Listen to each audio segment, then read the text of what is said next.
हाँ बच्चों, KN Maurya classes में आप लोगों का स्वागत है। क्लास 11th के बच्चे आप लोग पढ़ रहे हैं कि नहीं पढ़ रहे हैं ये तो आप पर निर्भर है, लेकिन हम तो पढ़ाने का काम नियमित कर रहे हैं। आपके भविष्य को देखते हुए कोविड-19 के द्वारा जो जिला अधिकारी डीआईएस महोदय का निर्देश है कि ऑनलाइन स्टडी में तो नोट्स बहुत बेहतर हर टॉपिक को क्रमबद्ध रूप से आपको व्यवस्थित करके हम दे रहे हैं, सजा करके।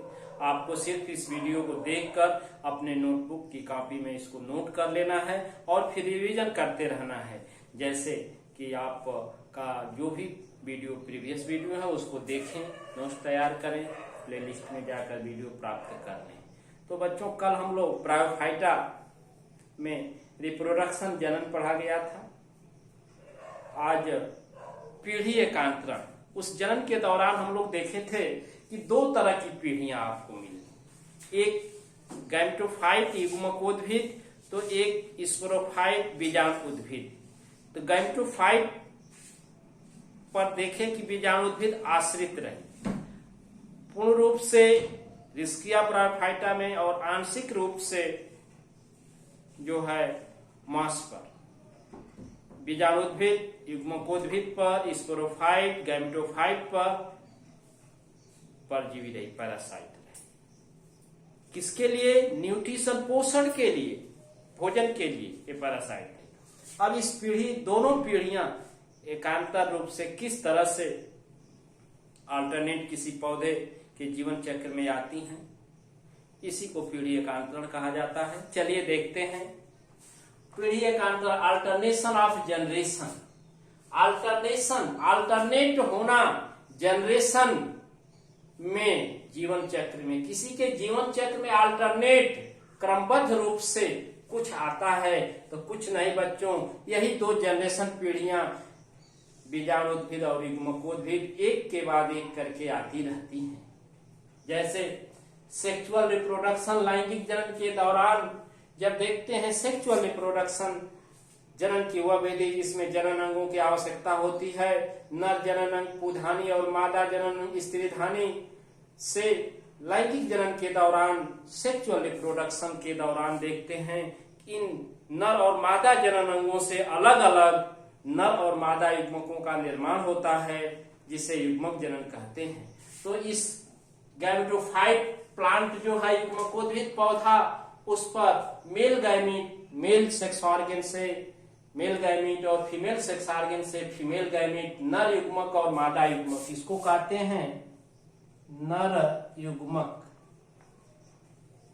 और ये मादा युग्मक। नर युग्मक और मादा युग्मक का निर्माण होता है। बच्चों, यही नर और मादा युग्मकों का फ्यूजन, फर्टिलाइजेशन, निषेचन के समय both gamete come to contact to each other, feed to each other, या two haploid structure come to contact to each other. दो अगुणित संरचनाएं एक साथ मिल करके एक द्विगुणित संरचना का निर्माण करती हैं, निषेचन क्रिया संपन्न करती हैं। उसके संलयन, फ्यूजन के दौरान, संलयन के दौरान मेल गैमीट और फीमेल गैमीट, नर युग्मक और मादा युग्मक क्या होते हैं? संलयित होकर डिप्लॉयड जाइगोट, द्विगुणित युग्मनज का निर्माण करते हैं। इसी को फर्टिलाइजेशन या निषेचन कहते हैं। अब बच्चों, इस युग्मनज जाइगोट, युग्मनज के सूत्री विभाजन से मल्टीसेलुलर एम्ब्रियो, बहुकोश की भ्रूण का निर्माण होता है।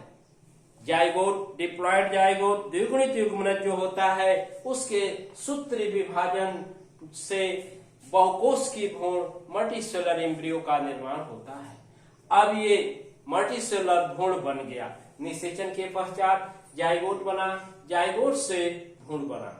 ठीक है। अब इस मल्टीसेलुलर डिप्लॉयड एम्ब्रियो, यह बहुकोश की द्विगुणित भ्रूण से जो है डिप्लॉयड स्पोरोफाइट बनती है। इसी से द्विगुणित बीजाणुउद्भिद का निर्माण होता है। एक रहा यहाँ युग्मकोद्भिद, ये क्या है? अगुणित पीढ़ी है, हैप्लॉइड जनरेशन। और एक डिप्लॉयड स्पोरोफाइट क्या है? द्विगुणित बीजाणुद्भिद पीढ़ी है, ये द्विगुणित और ये अगुणित, यही दो पीढ़ियां आपको समझाना है बच्चों। तो जो निषेचन के पश्चात जाइगोट बना, जाइगोट के सूत्री विभाजन से एम्ब्रियो भ्रूण बना, इसी भ्रूण से स्पोरोफाइट का निर्माण होता है। मल्टीसेलुलर डिप्लॉयड एम्ब्रियो बहुकोश की द्विगुणित भ्रूण से द्विगुणित बीजाणुद्भिद का निर्माण होता है और इस द्विगुणित बीजाणुद्भिद में कैप्सूल संपुटिका पाई जाती है। यह संपुटिका कैप्सूल धारण करती है, हैविंग कैप्सूल। बीजाणु उद्भिद, बीजाणु का उद्भव होने वाला एक कैप्सूल होता है, यहाँ संपुटिका होती है। क्या होती है? संपुटिका। कैप्सूल या संपुटिका की प्रत्येक कोशिकाएं द्विगुणित होती हैं। ये स्पोरोफाइट कैप्सूल जो बीजाणुद्भिद संपुटिका होती है बच्चों, यही बीजाणुद्भिद संपुटिका इसको कहते हैं। बीजाणु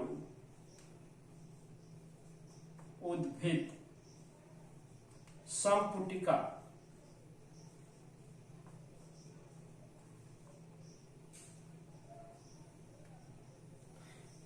ये बीजाणुद्भिद संपुटिका स्पोरोफाइट कैप्सूल, इसी के आरडी मियोसिस अर्धसूत्री विभाजन बच्चों, रिडक्शन डिवीजन विभाजन की वह अवस्था जिसमें गुणसूत्रों की संख्या अधिक कर दी जाती है।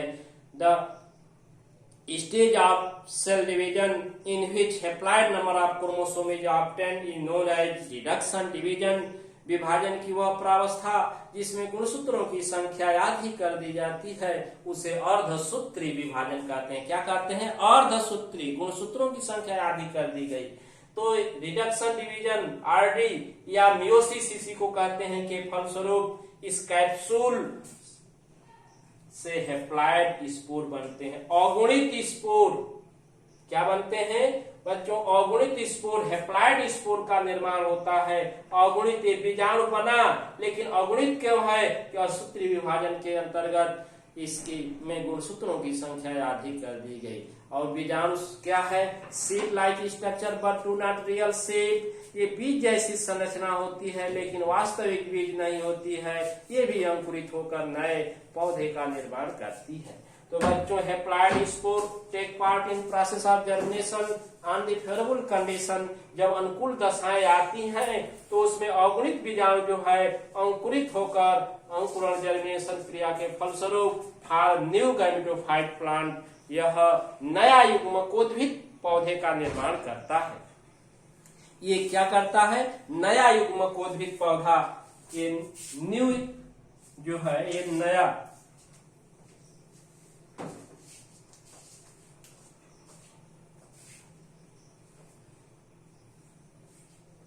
युग्मकोद्भिद पौधा नया युग्मकोद्भिद पौधा का निर्माण करता है। बच्चों, यही दिखाना है कि ये जो एक पीढ़ी आपकी ये कहाँ गई, ये युग्मकोद्भिद पौधा और ये बीजाणुद्भिद, ये दो पीढ़ियां हैं। ये युग्मकोद्भिद पीढ़ी, तो ये जो है आपके बीजाणुद्भिद।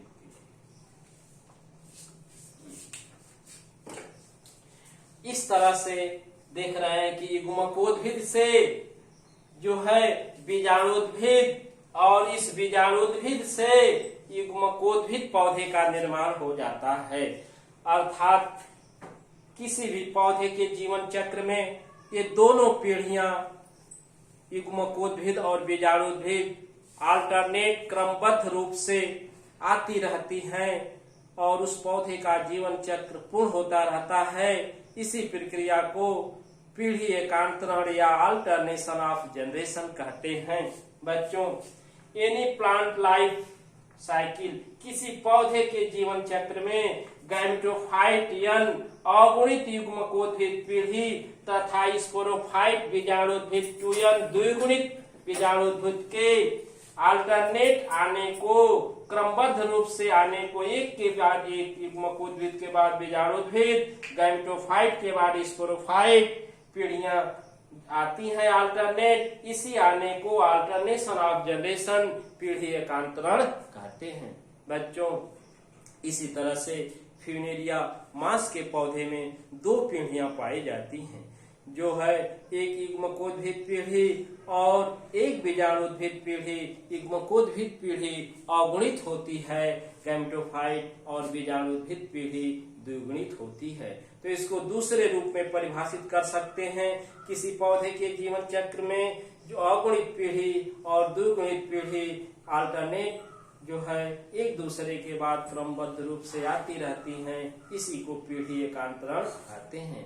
तो ब्रायोफाइटा में स्पष्ट रूप का पीढ़ी एकांतरण पाया जाता है, इसी के द्वारा उस ब्रायोफाइट के जीवन चक्र पूर्ण होते हैं। तो बच्चों, ये रहा पीढ़ी एकांतरण। अब अगले टॉपिक को अगले वीडियो में हम लोग पढ़ेंगे मांस का जीवन चक्र, लाइफ साइकिल ऑफ मांस। तो वीडियो को बच्चों पूर्ण रूपेण देखें, और ये बहुत ही महत्वपूर्ण टॉपिक है, क्योंकि क्वेश्चन में जोड़ देता है कि पीढ़ी एकांतरण से आप क्या समझते हैं। तो 1 नंबर की परिभाषा याद रखिएगा कि किसी भी पौधे के जीवन चक्र में द्विगुणित पीढ़ियां और अगुणित पीढ़ियां, बीजाणुद्भिद और युग्मकोद्भिद पीढ़ियां एक के बाद एक करके क्रमबद्ध रूप से आती रहती हैं, इसी को पीढ़ी एकांतरण कहते हैं। Thank you.